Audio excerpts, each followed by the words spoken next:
On a longtemps considéré que les Sénégalais étaient des losers magnifiques. Ça y est, c'est fini maintenant, hein, on est d'accord? Oui, on a brisé le signe indien. En plus, ce qui est sympa aujourd'hui, c'est la date anniversaire de la victoire de la CAN de la bande à Sadio Mané. Il y a un an tout pile. Un an tout pile. Et là, les petits frères, ils ont réussi quelque chose d'assez extraordinaire parce qu'il faut le rappeler, hein, les gagner. Même si c'est au pénalty face à l'Algérie, c'était quelque chose d'assez compliqué. On se demandait si mentalement, parce qu'il faut rappeler que cette équipe est composée la plupart de jeunes joueurs qui ont 18, 19, 20 ans. Est-ce qu'ils allaient réussir dans cette ambiance du Nelson Mandela face à l'Algérie qui a quand même des joueurs d'expérience? Est-ce qu'on allait relever le défi? Et comme il a dit Foussini, ce qui a été intéressant, c'est qu'ils ont réussi à monter en gamme. Plus les matchs passaient, plus on voyait que Pape Thiaw tenait son équipe et qu'on était vraiment solide.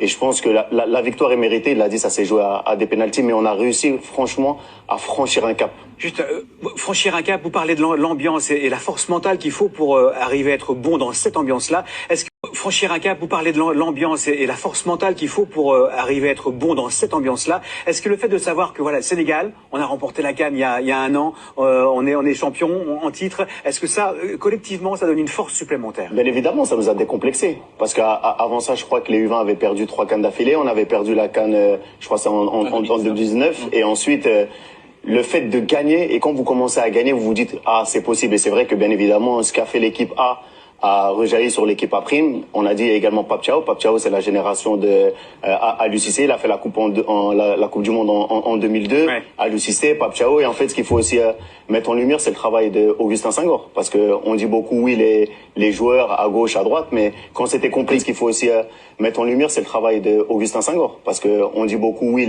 les joueurs à gauche, à droite, mais quand c'était compliqué et qu'il a fallu tenir dur pour laisser Aliou Cissé à la tête de l'équipe nationale du Sénégal, beaucoup disaient que non, il faut qu'on parte à gauche, il faut qu'on parte. Non, il avait une direction. Quand il a mis Pape Thiaw, il faut rappeler que Pape Thiaw, il était à Niaritali. À Niaritali, ça s'est pas bien passé. Il y a une réunion avec le COMEX, on l'a mis à la tête de la sélection. Les gens disaient non, il a pas fait le travail. Il a dit non. Moi, aujourd'hui, ma philosophie, c'est de mettre les entraîneurs, les anciens internationaux à la tête de mes sélections. Et quoi qu'il en soit, on va de l'avant. Et aujourd'hui, bien évidemment, tout le monde applaudit, mais quand même, moi, je veux remettre les choses dans leur contexte. Il faut dire bravo à Augustin et à la fédération. Augustin Senghor, le président de la fédération sénégalaise de football.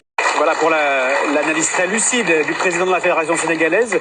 Deux discours. D'un côté, il dit on joue à tous les niveaux au Sénégal, dans toutes sortes de compétitions, et que ça va nous aider aussi à faire progresser le championnat principal. Ça veut dire qu'il n'est pas au niveau escompté encore? Non, mais après, c'est vrai qu'il y a de la qualité. Ce qui a fait la différence, c'est surtout les académies.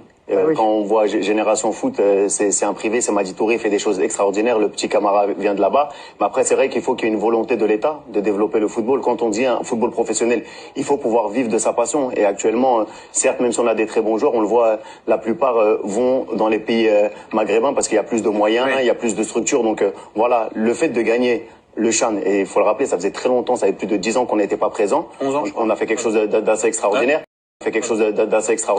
Mais si on veut continuer, il va falloir qu'il y ait une volonté politique, augmenter les salaires. Il y a beaucoup de joueurs, on dit, qui sont professionnels, mais qui n'arrivent pas à joindre les deux bouts à la fin du mois, qui n'ont pas de voiture, qui n'ont pas de logement. Donc, mais ce qui est bien, c'est qu'il y a une prise de conscience, parce que moi j'ai entendu le discours du président de la République, Macky Sall, quand il a reçu les joueurs, il a dit maintenant il faut s'y mettre. On a gagné 3 titres importants. Maintenant, je demande au ministre des Sports de me présenter un projet pour professionnaliser encore ce football local. Tout à fait, c'est ça qui est très très important. On a gagné avec le beach soccer, on a gagné avec le CHAN, on a gagné avec l'équipe A, donc il y a une continuité. Les privés ont fait de très grandes choses, mais maintenant il va vraiment falloir qu'il y ait une politique sportive pour pouvoir encore aller de l'avant et faire que les gens restent sur le continent et au Sénégal.